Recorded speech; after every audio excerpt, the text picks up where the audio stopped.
Thank you all for being here. It's great to be back in Quincy and to be right here in one of the great employers of West Central Illinois in Knapheide, who employs hundreds of people here and distributes parts all over the world and all over the United States. American manufacturing is really key to America's competitiveness, and to the degree we continue to build and innovate and manufacture in our country, we continue to stay on top economically in the world's economy. We know that in countries where manufacturing has slipped, in countries that haven't remained competitive in manufacturing, those countries' economies have been imperiled. We look at countries in Europe that are our counterparts, that are our allies, who've not kept up in labor competitiveness, in energy competitiveness, in regulatory competitiveness. Manufacturing has gone elsewhere. And so front and center for me as a member of Congress is, how do we keep America the favorite place to invest? How do we keep America the favorite place to hire? Because to the degree we're the favorite place to hire people, money will continue to flow to our country, people will continue to get jobs, our economy will continue to grow, and then we can fund things like education, transportation infrastructure, and the like. But if we have a shrinking economy and high unemployment, we're in a world of hurt. And right now, our country has been in a world of hurt for a while. We've had record unemployment for a longer period of time in our country's history than ever in our 250 years.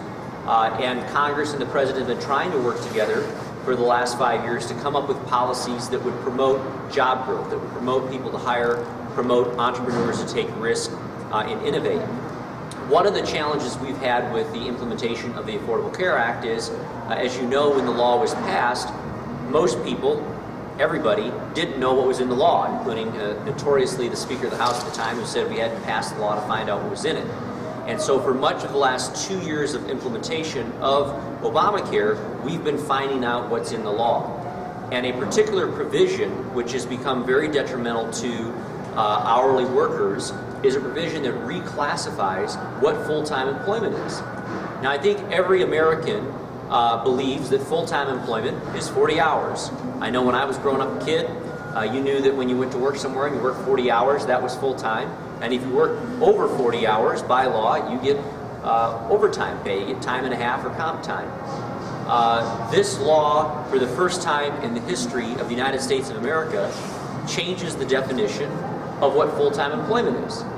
And we now are saying by this law that full-time employment is 30 hours, which means that employers now have additional penalties, additional regulations that they have to comply with for everybody on their payroll who meets 30 hours or above.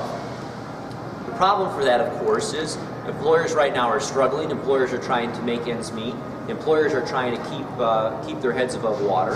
And so they're having to roll back the number of hours that people are working from the 40-hour full-time work down to 29 hours, so they stay below that 30-hour threshold, so they don't pay a penalty and a fine, which is roughly about $3,000 per employee if they don't offer full benefits to people if they work 30 hours. So what does this mean to the average Joe or the average Jill in America? What it means is that as they're being told that they can no longer work 40 hours, they're being told they can work 29 hours, which is about 10 hours a week. So for a month, that's 40 hours, or in essence, a whole week's worth of work that they lose out on each month. So for someone on the average that makes $25 an hour in hourly work, that's $1,000 a month that they don't have to pay the grocery bill, pay for their kids' college, or put away in savings. And 59% of Americans get their employment through hourly work. It's a large number of employees in this country. 59% are employed through hourly work. And the Congressional Budget Office just came out this week and said that now that they've had time to review the law, now that they've had time to read the law, now that they've had time to look at the implementation of the law, this provision will cost 2.3 million jobs to our country. Now, I don't care where you are on the political spectrum, I don't think anyone believes we can afford to lose 2.3 million jobs in America at any time, but particularly at a time when we've had record unemployment and we need growth and we need people to be able to keep the jobs they've got and more jobs to be offered. The Congressional Budget Office's exact quote, and I want to give it to you, was that Obamacare's negative effects on the economy will be, quote, substantially larger than what it had previously anticipated. So this is the Congressional Budget Office. These are the scorekeepers that look at bills and give us their interpretation of them, and they now have updated their view of the law a year later, and they've said just this week that the negative effects on the economy will be substantially larger as a result of the law. So this week, the House Ways and Means Committee that I serve on passed House Resolution 2575, which basically reclassifies full-time employment back to 40 hours. So simply put, it puts back in place the standard bearer for the country of what full-time employment is, what's been full-time employment in our country for our 250-year history as a country. This bill passed overwhelmingly out of the House Ways and Means Committee. We anticipate that it will be voted on in the House later this year. I believe it will pass the House, but we also, in addition to raising awareness about this for the general public, we call on our senators to take this bill up and pass it so that the roughly 2 million jobs that are purported to be lost, according to the Congressional Budget Office, don't have to be lost, that employees in my district who work at Knapheide or county markets or the food processing facility I've got in Beardstown, or the number of hourly work environments throughout my district don't have to see their hours get cut back and less dollars for their family budgets to deal with. So with that, I want to turn it over to our host here today. I know Mr. Neiman was, or Mr. Knapheide was hoping to be here, but he's out of town, and so we have the Vice President of Human Resources, Jim Rubottom, to speak here for Knapheide. So Jim, thank you for hosting, first of all. Well, thank you for being here. Mainly from the 30-hour law standard requirement, for us, we hire, as we upfit our trucks, we hire retirees primarily. The vast majority of retirees looking to supplement their income. So they'll work anywhere from 20, 30, 40 hours, whatever we need. Well, when you start getting these kind of regulations, now we've got to administratively say, hey, can we hold these people under 30 hours, even though they might want to work 40 hours, they might, whatever. So it's just an administrative nightmare for us to say, okay, if we're letting these guys work over 30, do we get fined? So the 40-hour rule just makes it much easier for us to let the people work that they want. And again, in our situation, it's primarily retirees wanting to supplement their income. So now all of a sudden we say, Mr. Employee, you got to work less than 30. You can't take that extra trip to Florida this time of year to drive that truck down there. And it's the same thing that happens wherever our locations are, that we upfit trucks and we got part-time people that are wanting to do that.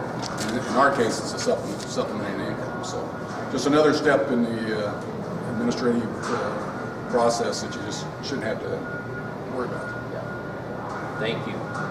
And we all know Mr. Rich Neiman, who I would say just recently was made the chairman of the National Grocers Association this week. So we not only have the president of a company, but also the president of a large association that employs millions of people in the grocery industry. You want to give your perspective on how the 30-hour full-time work now is impacting your business? Be happy to. First of all, the entire law has been devastating to the retail industry, but specifically on the 30-hour reclassifying full-time from 40 to 30 has been just a terrible thing. I have associations with a lot of folks around the country that operate all kinds of retail stores, not just grocery stores.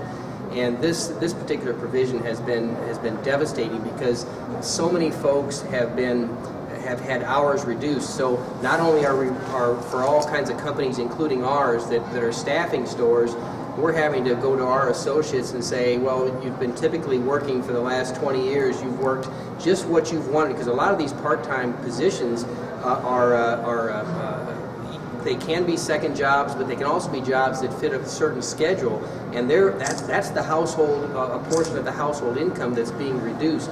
And it's been just devastating for people. A lot of our associates that were working an average of 34 hours that are now working 28 or 29 hours because of that provision in the law. And that's happening all over the country. People that I talk to from all parts, both coasts, the center of the country, south, north, it's affecting everyone. And it's just, whether it was unintended or not, or an intended part of this law, it has been just devastating. It also affects the way that our stores and other folks' stores are even able to schedule, because if a person has their hours reduced and they need to supplement or get back to that household income, sometimes what it's done is it's turned a one part-time job into two, to go out and find another job, and it just creates all kinds of scheduling conflicts. And this isn't just happening here, this is all over the country. With that, any questions? Jim, on the when you're talking about the retirees, does it make any difference if they're getting Medicare, or are you still having to face the mandate to provide insurance? Well, for us, it's up to that individual. That this type of job is conducive to, like, a lot of our retirees will call and say, "Hey, can I sign up to deliver trucks?" So they've already got their Social Security, their Medicare, whatever, and this is just supplementing that extra income to do those things. Works nice for us, works great for them. But now, yeah, to the richest point, okay, I'm getting in 35, 40 hours when I want to. Now we're going to have to say, sorry, but 30 is the max. We've got to cut you off because now we're going to have to supposedly provide health insurance for the retiree. That's, The answer is yes. You get penalized regardless. If you have 100 employees and none of them want health care, if you don't provide health care beyond 30 hours, you pay a penalty. You said you talked about the House bill passing, moving on to the Senate, but your conversations with Senator Durbin, Senator Kirk on this yet? I have not had a chance to talk to either of our senators, but I would hope that they would both be supportive. Well, I had a conversation with Senator Durbin a couple of months ago about this early in the process, and he told me that at that time that he would be supportive, but that was a couple of months ago, so I guess we'll see. Let's hope that remains. Anyone else? Quick debt ceiling question. Sure. The vote this week, can you talk about it a little bit? And how does this debt ceiling vote kind of compare and contrast to some of the past ones? Well, this was the president insisting that he was not going to negotiate on the increase in the debt limit. This was a president who, in my view, has a newfound religion, which is he's not willing to negotiate on the debt limit. Mind you, when he was a U.S. Senator, he absolutely said he was voting against the debt limit increase because it wasn't making enough reforms in spending. When President Bush was in office, he said that was a failure of leadership.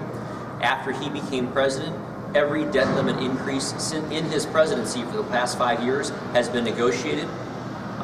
Every one of the debt increases in his presidency in the last 5 years all had things attached to it. But at the end of the day, he never faces the voters again. And at the end of the day, our conference believed that toying with our creditworthiness and instilling fear within the markets of a potential default was not something, again, given our current economic situation, is not something we wanted to take the country down. So if there's a disappointment that I have, it's that the election is over. The president campaigned saying he had a balanced approach to deal with the deficit. Taxes went up on January 1 for a large percentage of the wealthier Americans that he said he wanted to pay more.